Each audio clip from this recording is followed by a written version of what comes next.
हे राजकीय आरोप आहेत का त्या खरोखर पुरावे आहेत तुमच्याकडे? सो न खाऊंगा ना खाणे दूंगा हे फक्त म्हणायचं की भाजपने केलेली 10 कामं तुम्ही सांगा, पण तुम्हाला 200 कोटीसाठी भीक बॉन्ड काढावे लागतात. अरे 7,000 कोटी रुपये गेले कुठे मग? एका मताला 51,000 रुपये देतील. 56,000 कोटी रुपये कुठे गेले याचा हिशोब आम्ही मागतोय. आज आपल्या स्टुडिओमध्ये आले आहेत शहर प्रवक्ते माधव धनवे पाटील. नमस्कार. माय PCMC चॅनलवर आपले स्वागत. मी विवेक इनामदार. आज आपल्या स्टुडिओमध्ये आले आहेत राष्ट्रवादी काँग्रेस शरदचंद्र पवार गटाचे शहर प्रवक्ते माधव धनवे पाटील. नमस्कार माधवजी. नमस्कार. निवडणुकांची रणधुमाळी सुरू झालेली आहे. सर्व पक्ष तयारीला लागलेले आहेत. निवडणुका पुढे जाणार का वेळेवर होणार हे आता जवळजवळ संपुष्टात आले आणि जानेवारी महिन्यात अखेर निवडणुका होणार असं सध्याचं तरी चित्र दिसतंय. या पार्श्वभूमीवर आपला पक्ष निवडणुकीसाठी खरोखरच तयार आहे का? नक्कीच आमचा पक्ष नक्कीच या निवडणुकीसाठी तयार आहे आणि कुठेतरी आम्ही महाविकास आघाडी यासाठी प्रयत्न करतो आहे आणि नक्कीच आम्ही 128 ज्या जागा आहेत त्या लढवण्यासाठी सज्ज आहोत. महाविकास आघाडीमार्फतच लढवणार का म्हणजे पक्ष म्हणून कितीची तयारी आहे? बघा, पक्ष म्हणून नक्कीच 128ची तयारी ही प्रत्येक पक्षाची असते. आमचीही ती तयारी आहे. पण ज्यावेळेस आम्ही विधानसभा लढलो, महाविकास आघाडी अंतर्गत लढलो, सो यावेळेसही कार्यकर्त्यांचा असा एक इंटरेस्ट आहे की आपण महाविकास आघाडी म्हणूनच पुढे महानगरपालिकेच्या निवडणुकीला सामोरं जायचं. विधानसभा निवडणुकांचा विषय तुम्ही काढलाच, तर हे जे आपले मित्रपक्ष आहेत त्या मित्रपक्षांचं असं हे आहे की शहरातील 3 जागा शरदचंद्र पवार गटाने विधानसभेला त्यांनी सोडल्या होत्या तुमच्यासाठी. तर त्याच्या बदल्यात याला त्या जागा वाढून त्यांना मिळाव्यात असं त्यांची भूमिका आहे. ओके. तर काय धोरण राहील आपल्या पक्षाचं त्या संदर्भात?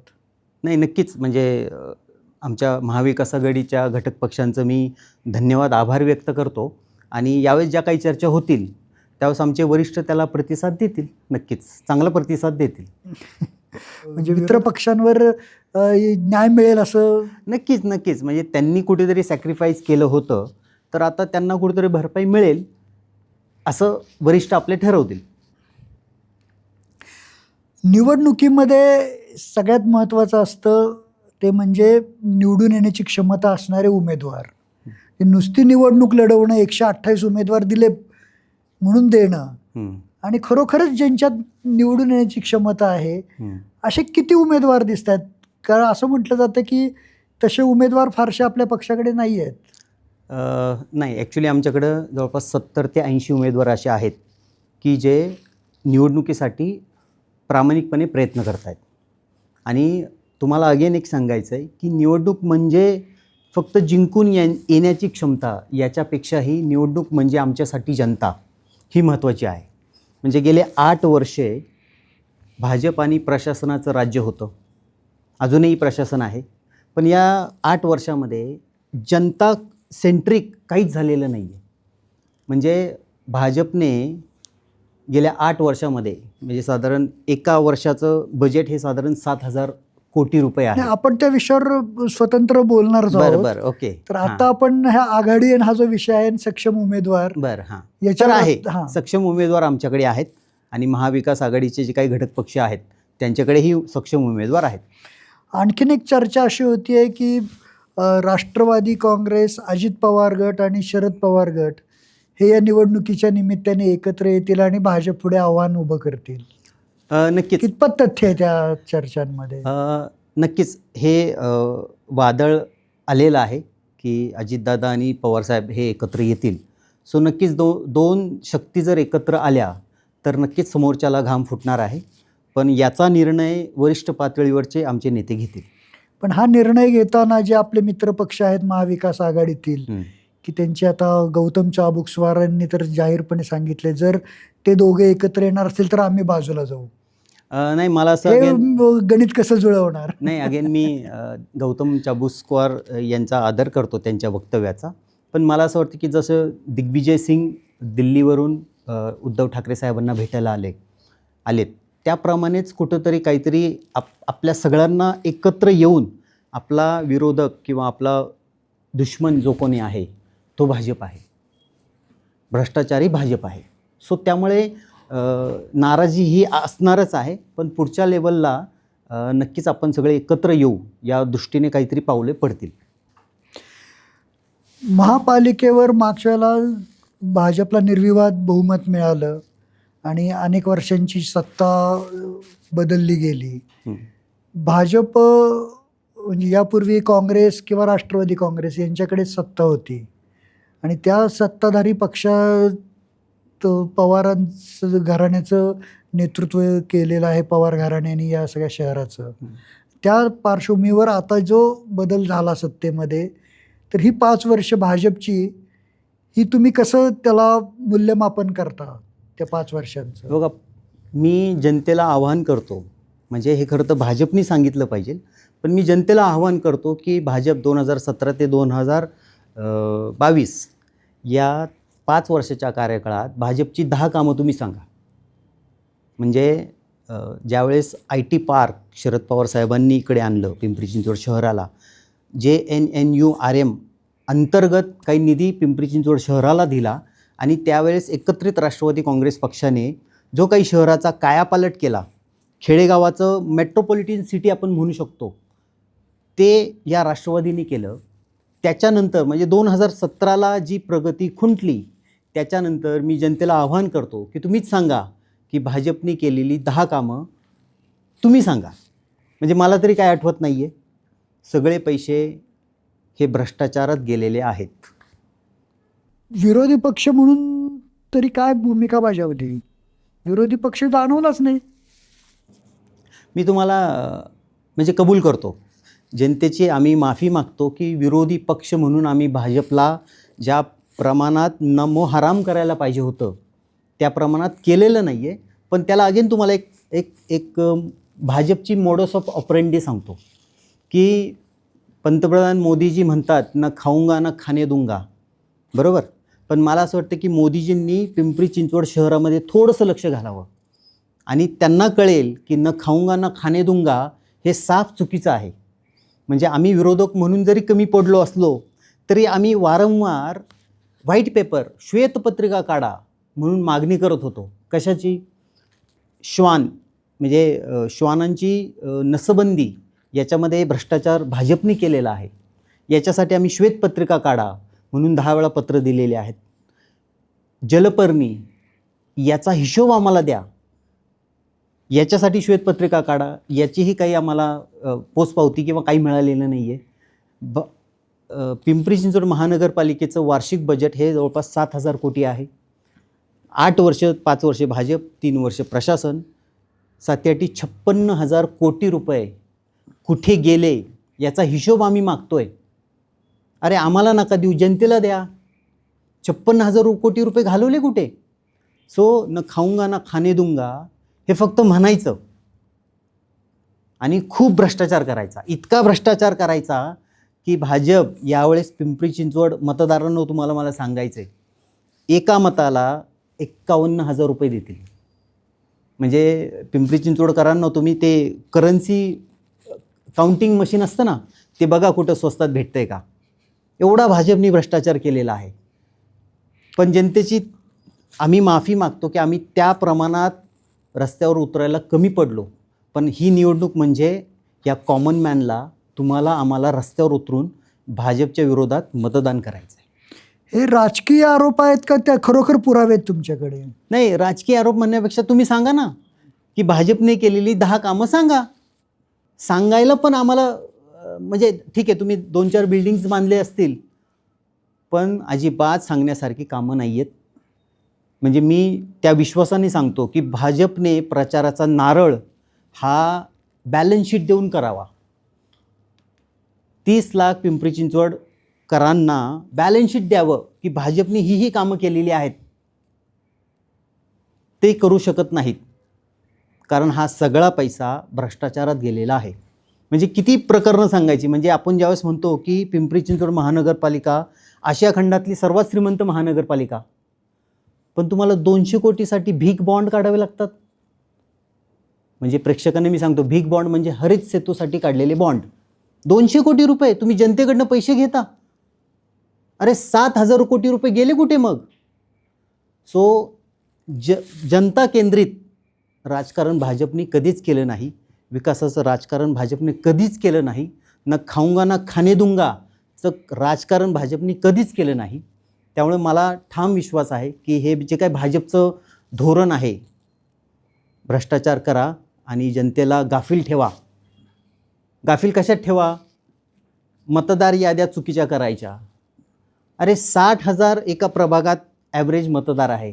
तू कुठे बघणार मतदार यादी की मी आहे की नाही? ह्यांनी घोळ करायचा. म्हणजे लोकांना निवडणुकीच्या काळामध्ये भाजपने काय भ्रष्टाचार केला याच्यापासून लांब करण्याचं ही सगळी कारणामे आहेत.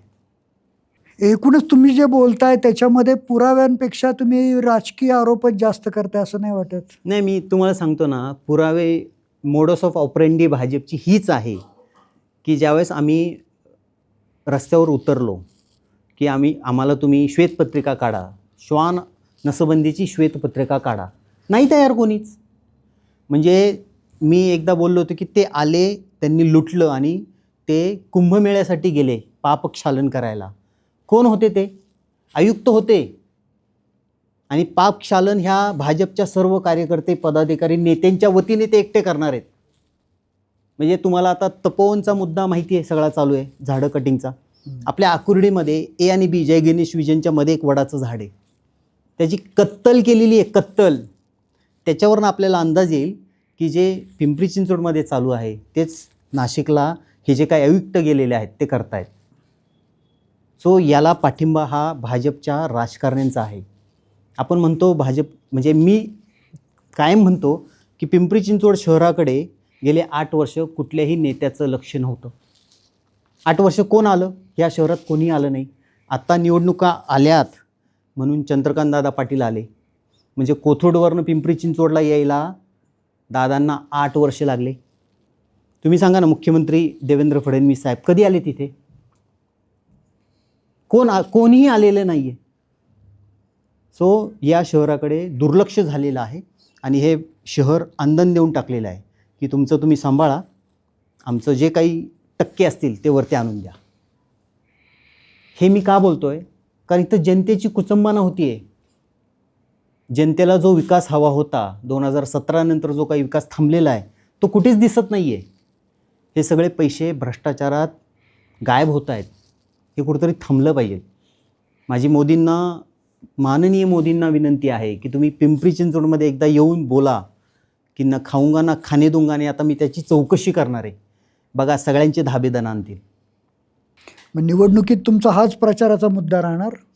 मी तुम्हाला सांगतो की निवडणुकीत आम्ही जनतेला तर विचारणारच आहे की भाजपने केलेली कामे दाखवा. भाजपला विचारणार आहोत की तुमची कामे दाखवा. प्लस हे जे काही विजन आहे, आमच्याकडे एक छोटंसं विजन आहे. मी सगळं काही सांगू शकत नाही, पण एक छोट्या 2 गोष्टी मी सांगतो की भिकारीमुक्त पिंपरी चिंचवड शहर झालं आहे का? नाही. त्या आकुर्डी चौकात भीती वाटते 2 व्हीलर 4 व्हीलर चालवताना की कोणी भिकारी गाडीखाली येईल का? त्या वाकड चौकात तीच परिस्थिती आहे. नाशिक फाट्याच्या इथंच तीच परिस्थिती आहे.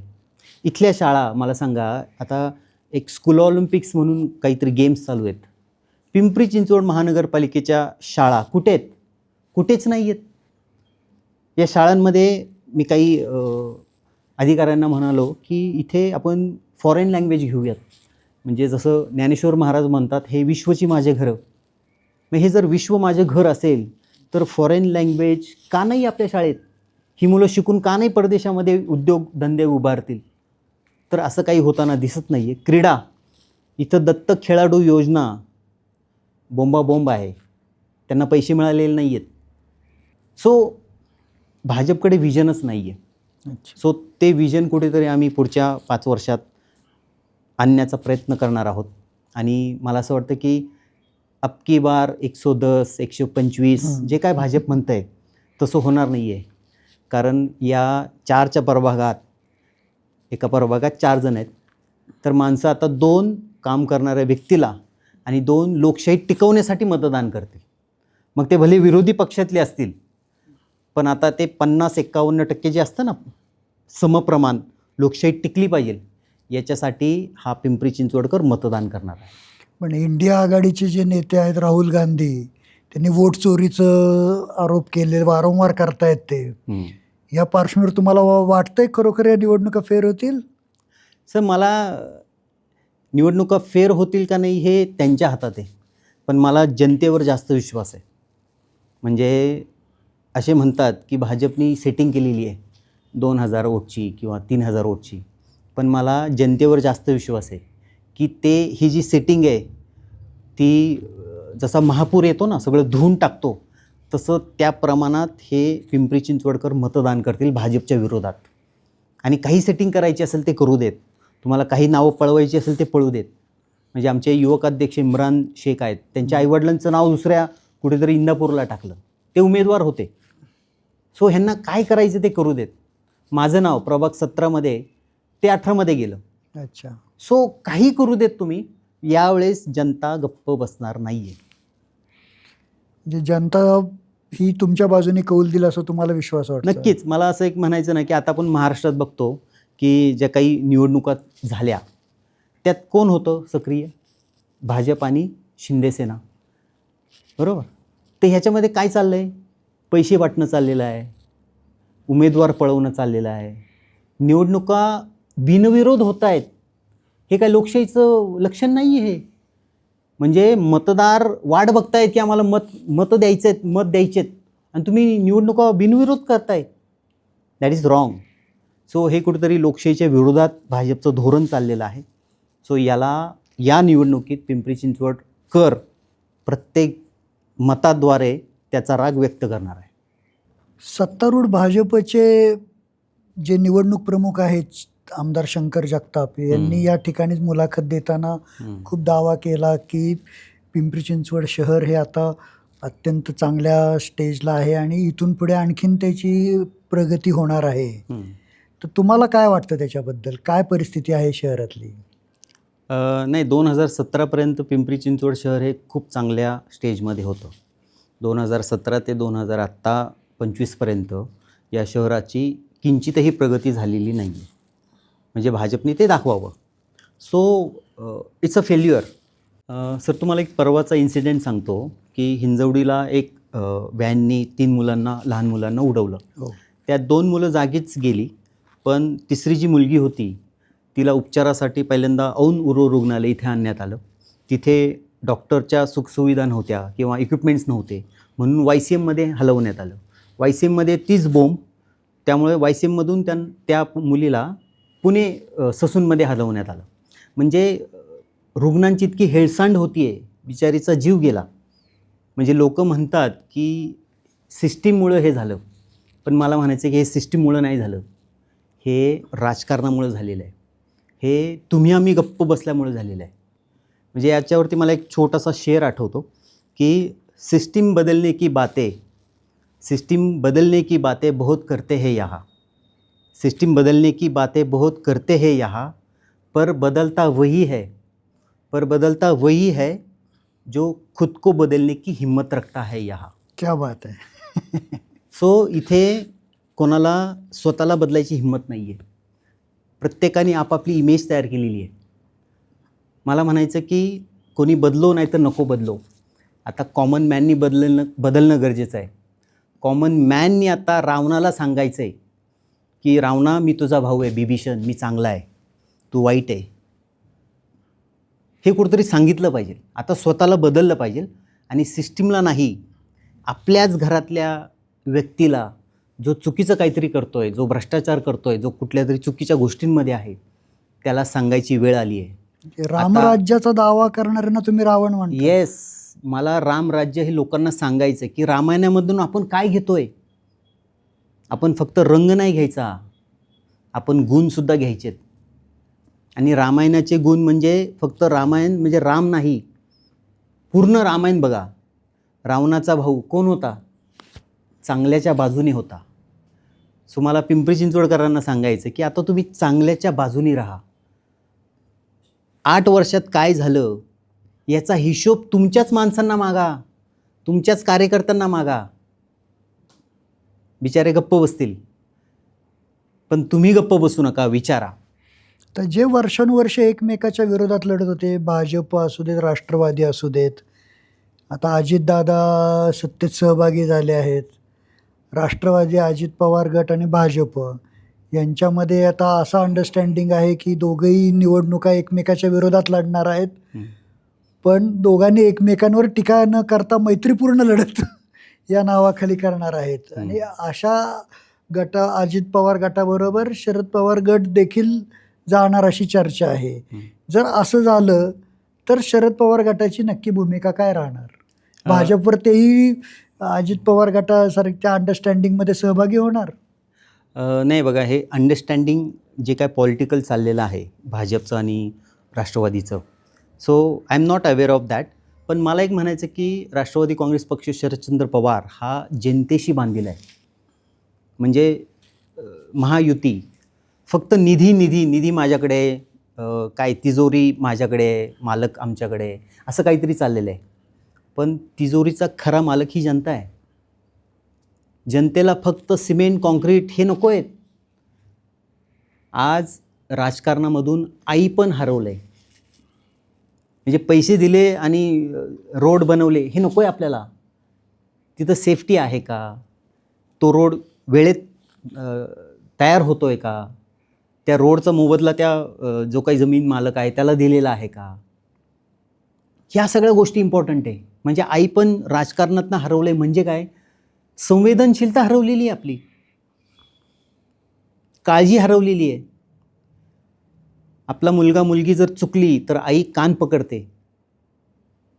हे कुठेतरी कान पकडणं चालू ठेवलं पाहिजे राजकारणात.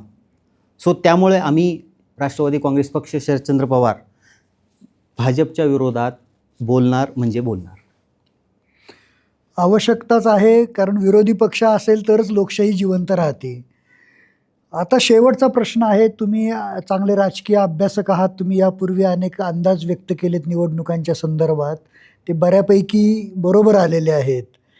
तर या मुलाखतीच्या निमित्ताने तुम्हाला विचारू इच्छितो की या महापालिका निवडणुकीत राष्ट्रवादी काँग्रेस शरदचंद्र पवार गटाचं काय परफॉर्मन्स राहील? किती नगरसेवक आगामी महापालिका सभागृहात दिसतील?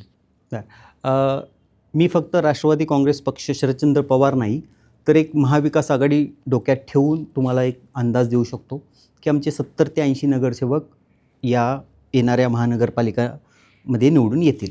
म्हणजे सत्तांतर होईल असाच दावा आहे ना? 70 ते 80 म्हणजे नक्कीच 128 पैकी 70 म्हणजे नक्कीच. म्हणजे अबकी बार 100 के पार कुठल्या बेसवर म्हणतायत? हे 56,000 कोटीचा भ्रष्टाचार केला त्या बेसवर म्हणतायत का? तुम्ही 10 कामं सांगा आणि मग म्हणा ना की अबकी बार 100 के पार. तुमच्याकडं काहीच नाही आहे. आता हे 30 लाख पिंपरी चिंचवडकरांना कळून चुकलेलं आहे. त्यामुळं कुजबूज आहे, विस्परिंग आहे की भाजप नको आता, भाजप नको आता. म्हणजे एका प्रभागात 4-4 भाजपचे नगरसेवक आहेत. लोक वैतागली अक्षरशः. ती बाई जिला काहीच वेळ पाणी येतो, अपुरं पाणी येतं. म्हणजे आम्ही ह्या धरणातनं पाणी आणलं, त्या धरणातनं पाणी आणलं. 300 कोटीची बंद जलवाहिनी किती गेली? 1500 कोटी गेली. विरोध कोणी केला? ह्यांनीच केला. सपोर्ट कोण करतं? हेच करत आहेत. पण स्पीड आहे का? नाही आहे. तो तरुण वैतागला आहे. तो तरुण रात्री कामावरून येताना घाबरतो का? तिथे पिसाळलेले कुत्रे मागे लागत आहेत. ह्यांनी कशावरतीही काम केलेलं नाही आहे. शाळा, पिंपरी चिंचवडच्या महानगरपालिकेच्या शाळा कुठे आहेत? आपल्याला एक आपण म्हणतो आपनी मॉडेल सेट केलेलं आहे. काय केलं आहे पिंपरी चिंचवडकर त्या शाळेसाठी? काही नाही. आमच्या पिंपरी चिंचवड महानगरपालिकेच्या शाळेत लाईन का लागत नाही ॲडमिशनसाठी? तुम्ही काहीच केलेलं नाही आहे. सो माझा दावा नाही, मला पिंपरी चिंचवडकरांची खतखत दिसते आहे की ते ही खतखत भाजपच्या विरोधात मतदान रूपी व्यक्त करणार आहेत. तर हे होते राष्ट्रवादी काँग्रेस शरदचंद्र पवार पक्षाचे प्रवक्ते, शहर प्रवक्ते माधव पाटील. त्यांनी दावा केला आहे की या निवडणुकीमध्ये भाजप विरुद्ध शहरामध्ये असलेली मोठा असंतोष आहे, त्याचा उद्रेक होईल आणि शहरात सत्तांतर होईल असा दावा त्यांनी केला आहे. आता त्यांचा दावा कितपत खरा ठरतोय हे आपल्याला निवडणुकीनंतरच कळणार आहे. तोपर्यंत पाहत रहा माय PCMC.